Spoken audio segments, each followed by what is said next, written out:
المادة 28 والمادة 60 اللي دبسونا فيها الإخوان باستفتاء 30 مارس. كنت مع المجموعة اللي هم سموها بعد كده مجموعة ولاد أبو إسماعيل، وإحنا ما كناش ولاد أبو إسماعيل. كنا كل فئات الشعب اللي حاسس بالخطر اللي بيجي على مصر من المادة 28 والمادة 60 اللي هي قصقصت لنا كل النضيف اللي في شجرة الثورة وسابت لنا أوسخ فرعين فيها. والطنطاوي كلب السلطة بيقول لنا نختار ما بين أوسخ الفرعين. هتعمل ايه في يوم نختار شفيق يا نختار المرسي. طب هتعمل ايه؟ هتنتخب مين؟ ولا ده ولا ده.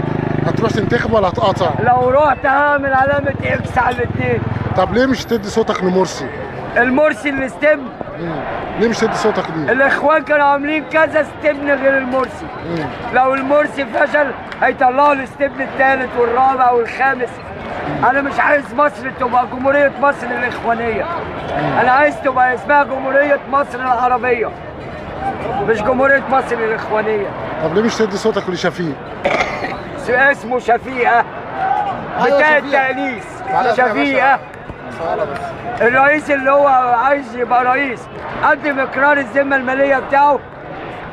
شفيق او شفيقة بيمتلك 1049 متر مربع في الغردقة في حتة اسمها الكوثر برقم 310,000 مساحتها 1049 متر مربع. عرفت منين شاري المتر من علاء مبارك ب 25 جنيه المتر.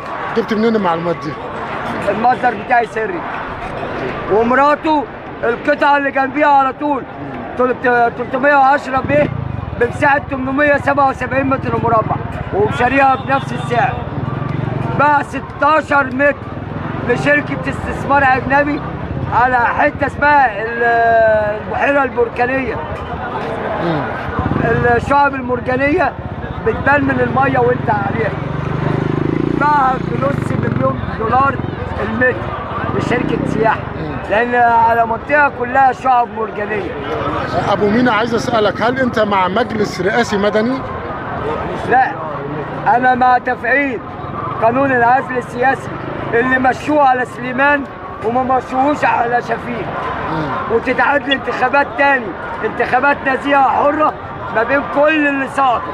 عمرو موسى، عبدين صباح، عبد المنعم ابو الفتوح، البسطويسي. عايز مين فيهم؟ ايه؟ عايز مين فيهم؟ انا مش عايز شخص، انا عايز مضمون، عايز برنامج. انا كان عندي 4 برامج، ال4 احلى من بعض. تعالى نحلم انا وانت ونحقق حلمنا. ماركوني حلم انه يعمل تلفزيون وعمل تلفزيون. اديسون حلم ان هو يعمل مصباح كهربائي وعمل مصباح كهربائي. تعالى نحلم انا وانت ان نعمل مصر الجديده ما فيهاش واحد غالي قوي وواحد فقير كحيتي ومش لاقي اللقمه اللي ياكلها. تعالى نحلم سوا انا وانت ونحقق الحلم. ده اللي هم كانوا بيقولوه. انا عايز المضمون مش الاسم. قصقص لنا كل النضيف. البرنامج الانتخابي. انتوا بتتعبوا الغباء ليه كده في اسئلتكم؟ لسه في السوشي يا استاذ. انتوا فاهمين كل حاجه وبتتعبوا الغباء ليه؟ الطريقه بتاعتك تخليكم يعني غباء.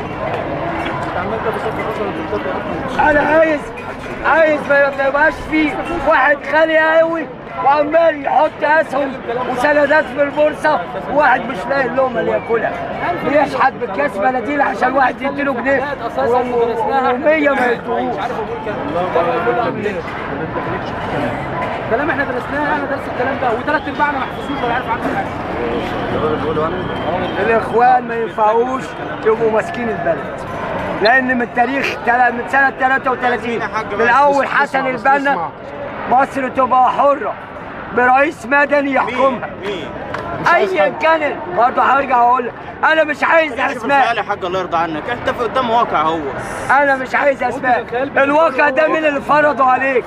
الواقع ده مين اللي فرضه عليك؟ مجلس ال 19 اللي عمله حسني مبارك. الواقع ده اللي فرضه عليك مجلس ال 19 بتاع الكلب.